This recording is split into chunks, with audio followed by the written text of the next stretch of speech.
En este podcast vamos a hablar un poco de cómo encontramos el equilibrio entre la vida personal y la profesional, que ha sido un objetivo que tenemos todos pues, de toda la vida presente.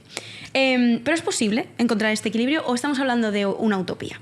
Pues para ello, para hablar de esto, tenemos hoy en el podcast al creador de lo que es casi un milagro, Agustín Peral, que en 2012 creó un método que ha ayudado a cientos de directivos a usar la productividad efectiva para recuperar pues, el control de sus vidas a la vez que son felices en su puesto de trabajo. Bienvenido, Agustín. Muy buenas. ¿Qué tal? ¿Cómo estás? Bien, bien, con esta presentación no puedo estar mejor. Me alegro de que te haya gustado.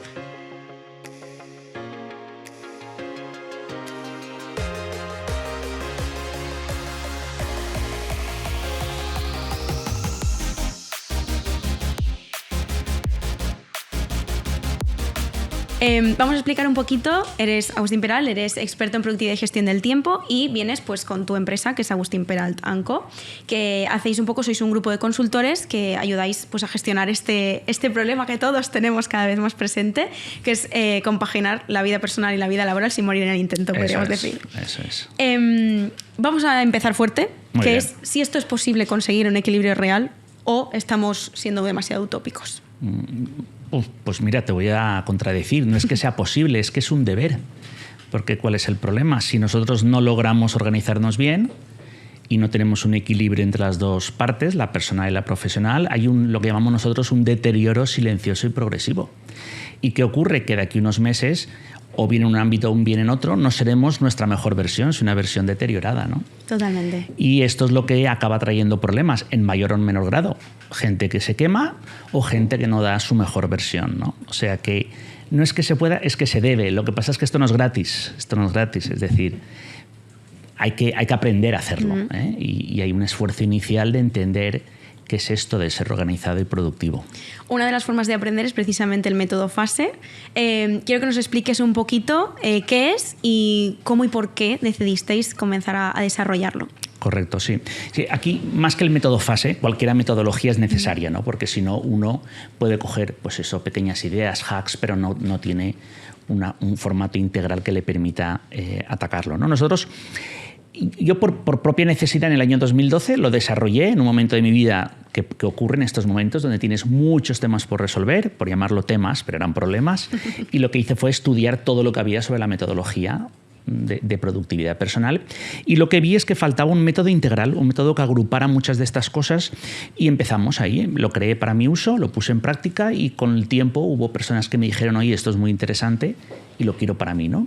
O sea, yo me reinventé profesionalmente sin realmente buscar esa especialización. Esto es algo que a la gente le ocurre. Y bueno, creamos este método con la estructura de la palabra FASE, que quiere decir foco, atención, sistematización y energía, ¿no? ¿Quieres que describa un poquito cada cosa que es? Sí, ¿no? Bien. Para que entremos más en profundidad. Sí. Foco es evidentemente lo más importante, todo, que es la famosa priorización, ¿no? Todos pensamos que priorizamos, pero te puedo garantizar que no lo hacemos, ¿eh? Todos pensamos que nuestras prioridades las tenemos claras, pero cuando luego provocas una serie de ejercicios, la gente descubre que no las tenía tan claras. Y aquí lo que tenemos es una técnica sencilla pero muy importante para que podamos mensualmente tener cuáles son nuestras 4, 5, 6 cosas más importantes muy claras. Porque si no, vamos a trabajar muchas horas en temas que no son importantes, que no hay cosa que podamos decir que podría ser peor. Decir, oye, estoy dando mi vida a un trabajo y a unas prioridades que no son las realmente importantes. Que esto le ocurre a más gente de la que parece. Que eso también te lleva a quemarte, porque claro, con el tiempo dices, oye, estoy trabajando mucho y no tengo resultados. Claro, estás trabajando mucho en lo que no debes y no en lo que debes. Luego viene un concepto muy importante, que es el de la atención. La atención plena, es decir, la capacidad de trabajar durante X tiempo con máxima concentración, se ha deteriorado también silenciosamente. Y hoy en día la multitarea lo vemos como algo normal y las personas se ponen a preparar una presentación mientras consultan el teléfono y miran el mail, mientras hablan con uno y hablan con otro, pensando que esto se puede hacer y esto no se puede hacer. Bueno, se puede hacer, pero claro, con un coste muy elevado, que es que cualquier cosa te va a costar el doble o el triple de tiempo, vas a tener más fallos, no alcanzas tu mejor desempeño. Sí. Y lo que la metodología pretende es volver a recuperarnos esta capacidad de atención. Y es muy difícil salir luego de ahí, ¿eh? Sí. Salir de volver a ser una persona que se concentra. Vamos, es muy complicado. Como dicen los ingleses, spot on, totalmente de acuerdo. Luego viene la parte de foco, atención, sistematización, ¿no? Y algo que nosotros sí que en la metodología creo que hemos acertado es que buscamos que la gente incorpore una serie de hábitos para que cuando nosotros desaparezcamos, estos hábitos se queden y esa persona de manera natural sea productiva, ¿no? Porque si no, claro, crearíamos una dependencia que no es lo que buscamos. Y además son hábitos compartidos a nivel compañía, lo cual hace que el entorno también te ayude a que los mantengas. Y por último, la E de energía. Y aquí viene un mensaje que todos sabemos, pero que es muy importante recordarlo, que es que no gestionamos tiempo, gestionamos energía. Y todas las personas productivas tienen que ser muy buenas trabajando proactivamente las 4 energías: la física, la emocional, la cognitiva y la colectiva o grupal, ¿no? Y esto es básicamente así contado en 30, 60 segundos lo que define FASE y la metodología. Porque además estas 4 últimas energías que has dicho se compaginan mucho entre ellas y crean simbiosis todo el rato. Cuando una está mal, las otras 3 caen. Total.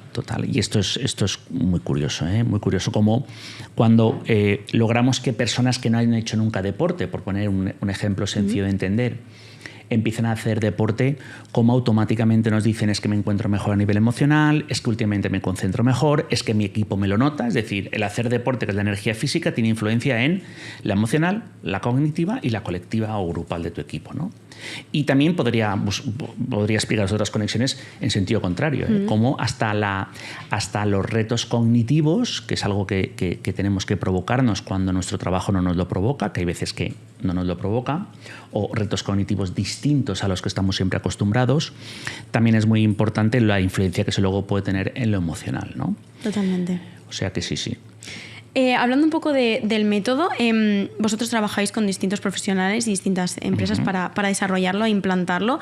¿Cuánto puede durar la implantación de este método en esos profesionales y cómo se va dividiendo el proceso? ¿Cómo lo vas aprendiendo y asimilando? Sí, esto también es algo que hemos ido perfeccionando con el tiempo. Llevamos ya 7, 8 años. Siempre decimos que la metodología la hemos ido co-creando con los clientes, ¿no? Porque en tantos casos ellos mismos te proponen ideas, tu propia reflexión, ¿no? Y ahora sí que tenemos claro que una transformación de este tipo requiere de aproximadamente 4 meses. ¿Eh? Hay un primer mes que es necesario, que es: voy a entender la metodología y además voy a partir desde el self-awareness o el autoconocimiento, cuál es mi punto de partida, y tiene todo el sentido. Un segundo mes es adaptado a tus circunstancias personales actuales, ¿no? Y a tu propia personalidad. Vamos a hacer un esfuerzo entre todos de cómo lo adaptamos al máximo a este momento tuyo vital y a tu propia personalidad, porque así facilitamos que el tema entre mejor, ¿no? No tiene nada que ver una mujer directiva que acaba de ser madre, por ejemplo, con respecto a un padre o una madre que tienen ya sus hijos con 20 y pico de años. No tiene nada que ver sus circunstancias personales. No tiene nada que ver personas cogiendo el ejemplo del DISC, ¿no? Que son azules, con personas que son verdes, ¿eh? Y tenemos que tener en cuenta todo este tipo de cosas. Y luego ya la tercera parte es la de esos hábitos que antes se comenta que son tan importantes, cómo ayudamos a que se queden, ¿eh? Cómo ayudamos o cómo la persona tiene que reforzar que se queden, como puede ser el stop and think mensual, ¿no? Que una vez al mes tú tienes ya sistematizado y establecido que vas a reflexionar sobre tus prioridades del próximo mes. ¿Para qué? Lo que decíamos antes, para que cuando nosotros desaparezcamos o cuando esta persona siga, de manera natural quede.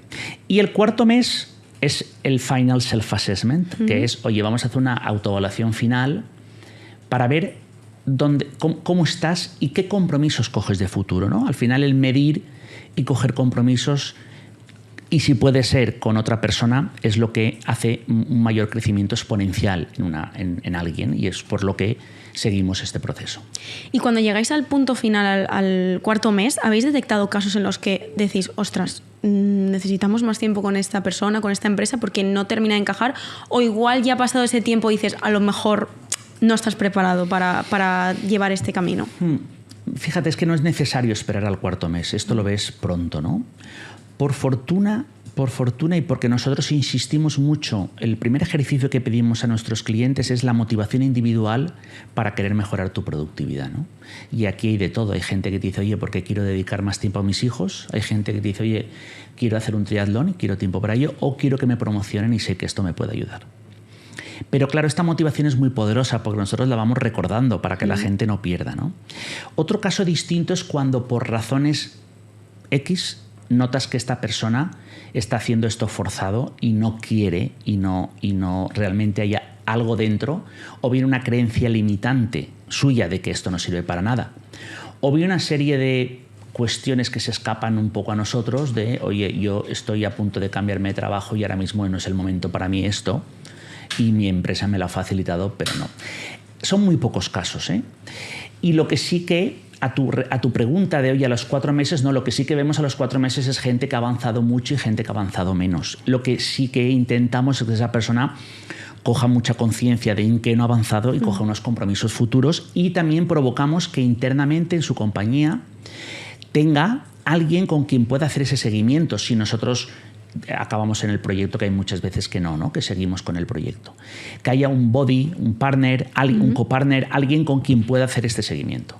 Claro, una parte de yo me voy pero no estás solo si aún te faltan ciertas piezas que poner en juego. Por eso también los departamentos de personas y talento juegan un rol importante, porque muchas veces formamos a alguien interno para que les acompañe, hay muchas fórmulas.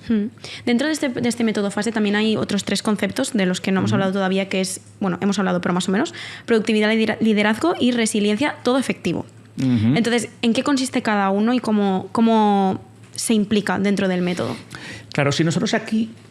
Y veo que has leído sobre nosotros, has estudiado. Nosotros hubo un momento que nos dimos cuenta de que había personas que nos decían que eran malos líderes y que les había salido reflejado en un 360 o en alguna evaluación interna. Y cuando rascábamos un poco, veíamos que había una correlación siempre con su falta de organización personal.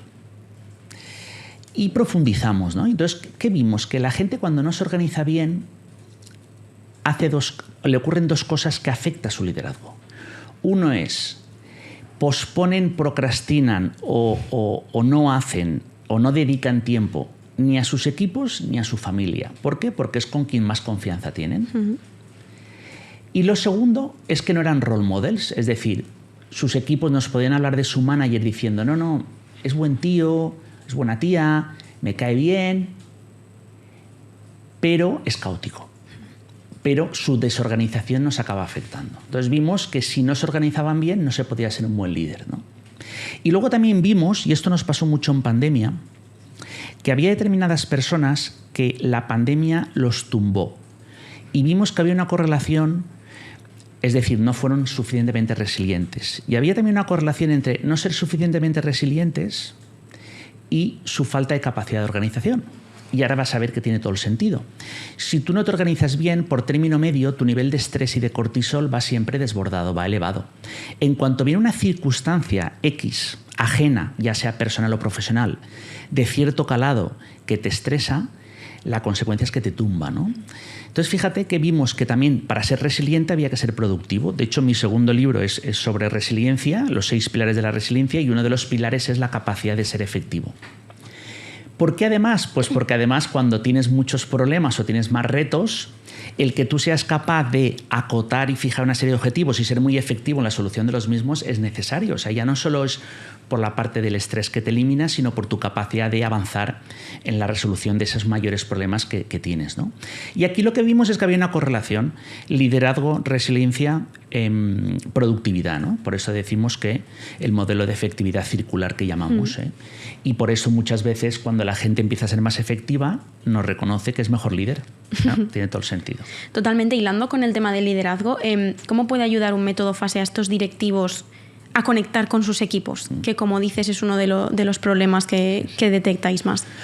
No, importantísimo porque el método sistematiza no solo que tú como líder identifiques tus prioridades mensualmente, sino que además des visibilidad a tus equipos. Entonces, imagínate que tú eres mi manager, y tú me das visibilidad de tus prioridades cada mes. Esto va a tener 2 efectos. 1, me vas a ayudar a que yo identifique claramente qué es más importante dentro de todo lo que hago.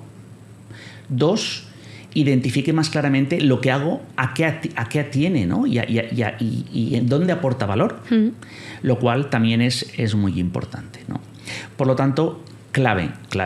Y luego piensa que la metodología busca que nos cuidemos más a nivel energía, si tú como manager mía tienes unos mejores hábitos de energías, lo voy a notar en el día a día. O sea, es que por donde lo miremos es positivo. Sí, al final es unir las circunstancias de personas y hacer un equipo mucho mejor y mucho más productivo y más conectado. Porque además cohesiona, estos procesos cohesionan.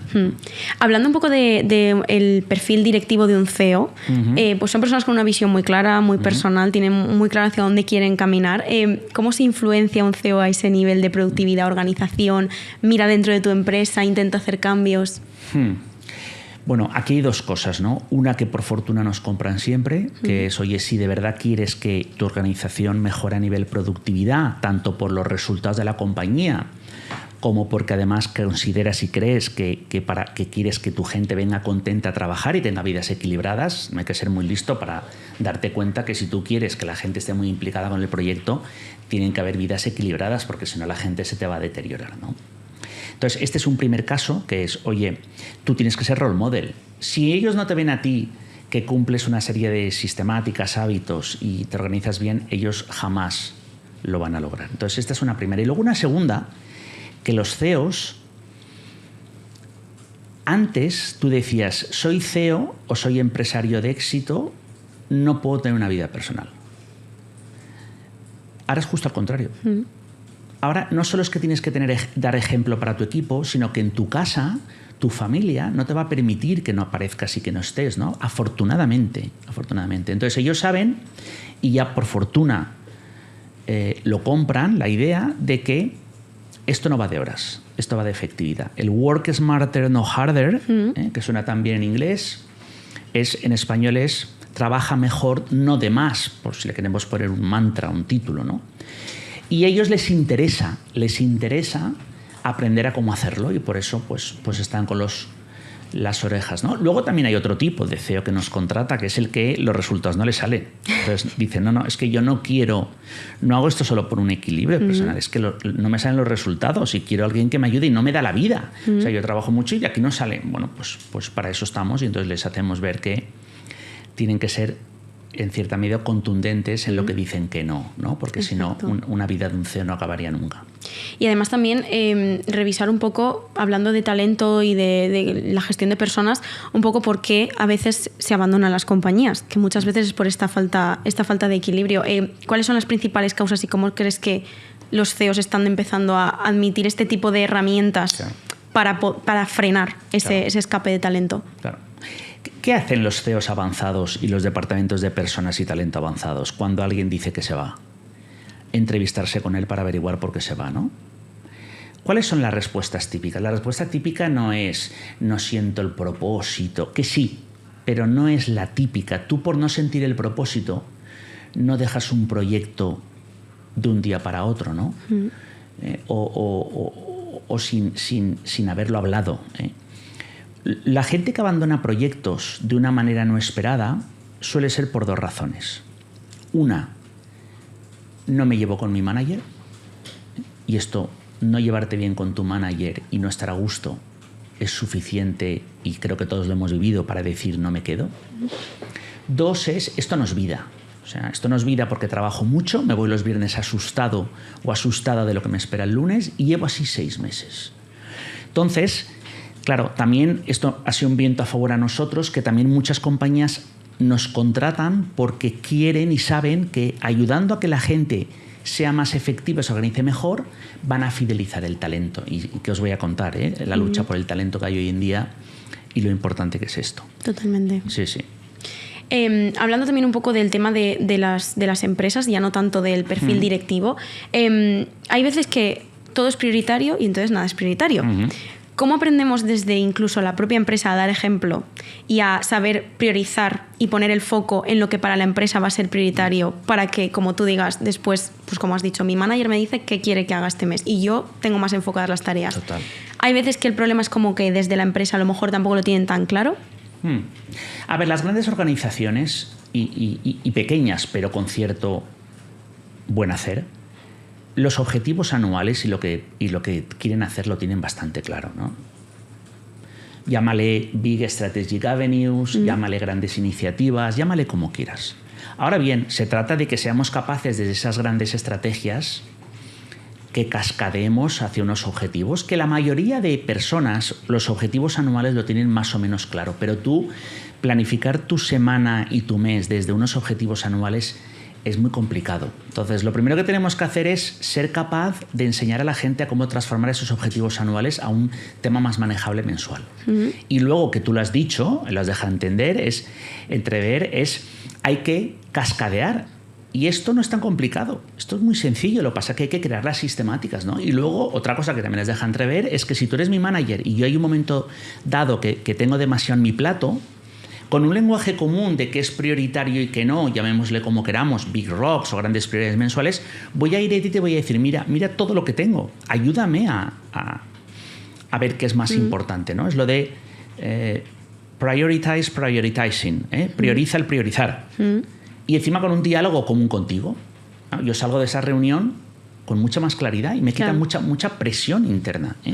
Eso, claro, eso no quita que luego tengo que ser muy efectivo logrando lo que he acordado contigo. Y esto ya hay otra serie de cosas que hay que ir corrigiendo, que ya dependen de uno exclusivamente. Que ya dependen más de ti. Total. Hablando un poco también de ese tema de que depende más directamente del empleado, la salud emocional está directamente relacionada, como has dicho, con el tema de las energías.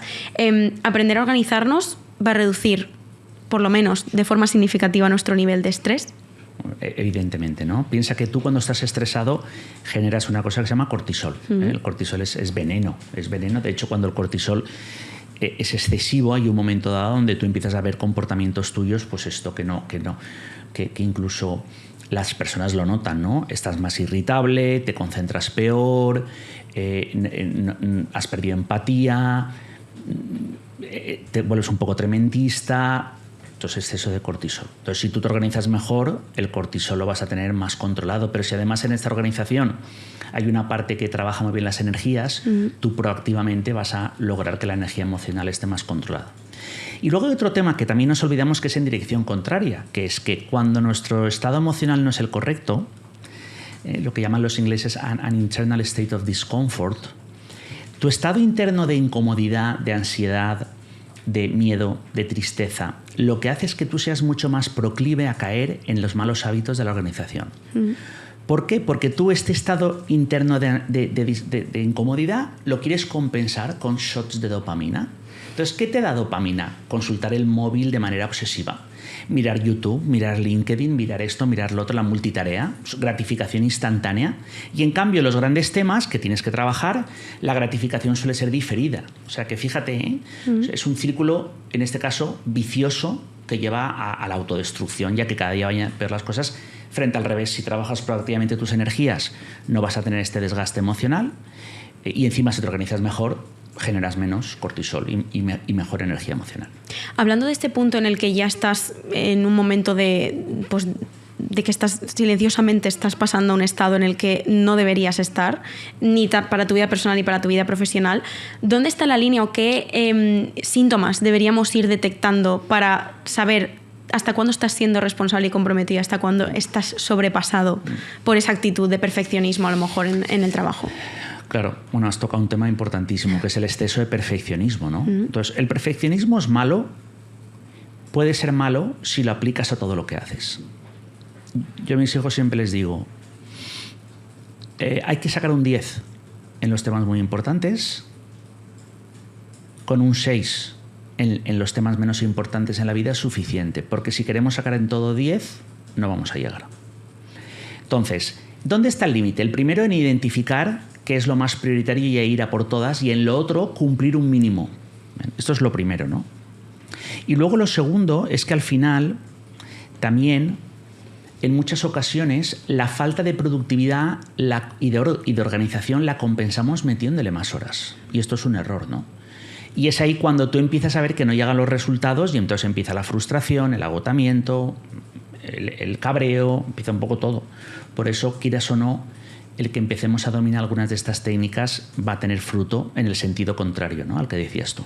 Totalmente. Hablando un poquito de vuestra experiencia, cuando intentáis cuando os ponéis a trabajar el método FASE en las empresas, ¿empezáis primero con una fase de directivos y dejáis que en cascada ellos, cuando pasen esos meses, vayan bajándolo al resto de capas de la empresa? ¿O trabajáis por grupos de profesionales? Esto lo hemos aprendido desde el error. Antes, cualquier compañía que nos llamaba y nos decía, oye, queremos esto, pero solo para este grupo, que es la N-3 o N-4, decíamos que sí, ¿no? Pero nos dimos cuenta de que esto no tenía ningún efecto. Entonces ahora siempre empezamos por arriba, ¿no? Por arriba. La intensidad con la que cojamos a cada grupo ya depende, pero siempre empezamos por el comité de dirección. ¿Por qué? Porque si la compañía no ve que el comité de dirección practica y además compra todo esto, es casi imposible provocar el cambio. Nosotros al final, más que enseñar sobre productividad, transformamos culturas hacia la efectividad, individual y grupal. Y esto que os voy a contar, que también seguro que sabéis más que yo, requiere que la compañía, además de un esfuerzo grande en comunicación para que la gente entienda de qué va esto, que la gente entienda este cambio cultural que les va a traer a ellos de bueno, es que los de arriba sean ejemplo, ¿no? Y por eso empezamos siempre por los de arriba. Sí, también entre otras cosas porque a lo mejor coges un grupo de cualquier tipo de nivel inferior al comité ejecutivo y luego el comité ejecutivo pide cosas que no cumplen con esa nueva metodología. Claro, entonces ya estamos en la contradicción. O sea, entonces lo que estamos haciendo es precisamente lo peor que podríamos hacer, que es que la próxima vez que se quiera hacer esto y se quiere hacer bien, vamos a tener esos grupos en contra porque hubo un fracaso previo, ¿no? Bueno, no también nos ha pasado que nos contraten en compañías donde ha habido un fracaso previo, pero bueno, hay que dedicarle más tiempo, hay que superar más resistencias, más creencias limitantes, enseñar a la gente el watching it for me, ¿no? Al final, estos procesos, yo siempre lo digo, esto no es bueno para las compañías, esto es bueno para las compañías y para cada uno de nosotros. Esto es un regalo que te hace tu compañía, ¿eh? Y esto la gente te lo reconoce con el tiempo. Dices que a mí me cambia la vida. Oye, pues, o te lo dice hasta su pareja, te los encuentras un día por la calle y su pareja dice, oye, no sabes lo que os tengo que agradecer, es que es otra persona en casa. Lo notan los hijos, lo noto yo, lo nota su familia. Y hablando un poquito ya del futuro, próximos retos que tenéis por delante y sobre todo, pues, ¿qué os lleváis de estos años que habéis estado trabajando con empresas? Nuestro caso es muy curioso, ¿no? Porque ya creo que lo hemos comentado al principio, esto yo me lo encontré sin esperarlo.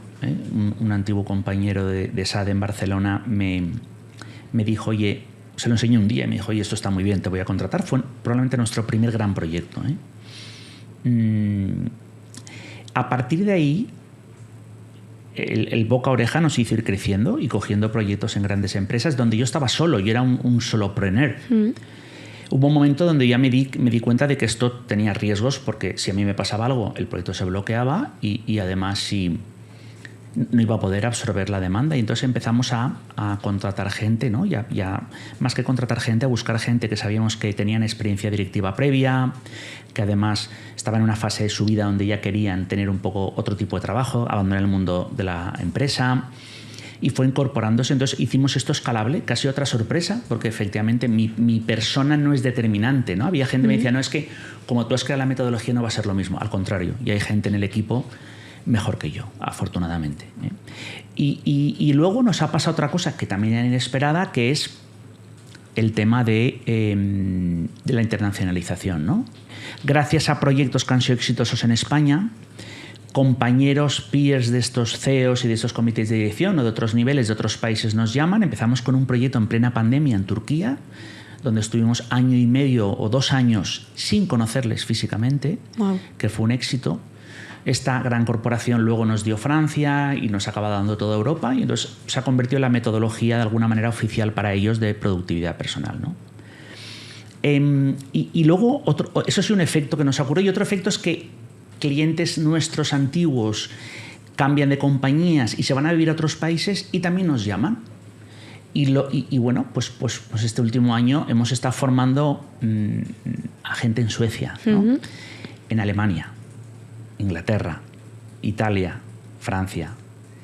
Equipos de multinacionales rusos que tenían que trasladarse a ciudades donde podían viajar, que no eran muchas, ¿no? O sea, hemos vivido un momento de internalización total y el reto es que no solo es que nosotros tenemos que estar preparados para ello, sino también tenemos ya coaches internacionales que viven en otros países. Este sería pues seguir creciendo con lo que nos está pidiendo el mercado, ¿no? Para algo tan bonito como esto que siga funcionando. ¿Por qué digo bonito? Porque al final nuestro trabajo tiene una parte agradable, que es que ayudamos a gente a que viva más felices desde su propia organización del tiempo y desde el poder decir, oye, yo tengo vidas profesionales intensas donde, oye, porque a mí mi propósito vital está ser una persona de éxito, entendiendo por éxito lo que tú decidas que es para ti el éxito profesional, pero al mismo tiempo tengo una vida equilibrada y ya he comprado la idea de es que la debo tener porque si no me meto en un deterioro.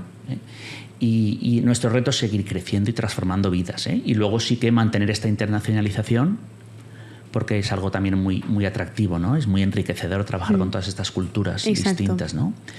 Y luego ver que, oye, siendo españoles, pues Siemens nos manda a Alemania a formar directivos alemanes en Berlín, con una metodología española, ¿no? Que esto parece el chiste, pero sí, es real. Se dice pronto, pero está pasando. Está pasando y además, oye, con muchísimo agradecimiento y con una colaboración tremenda por parte de ellos, ¿no? Pues el tiempo es lo más valioso, así que yo no te robo más. Me anoto todas esas ideas que me has dicho porque me van a resultar muy útiles a mí misma. Investigaré un poquito más. Ya más de lo que ha investigado nuestra querida Clara, que está ahí, nuestra redactora, que ya la conoces, gracias, que es una gran investigadora de cada persona que viene a nuestro podcast. Y muchísimas gracias por venir. Ha sido un placer, de verdad, Agustín. Nada, a vosotros y enhorabuena por la iniciativa y a seguir triunfando. Gracias, un abrazo.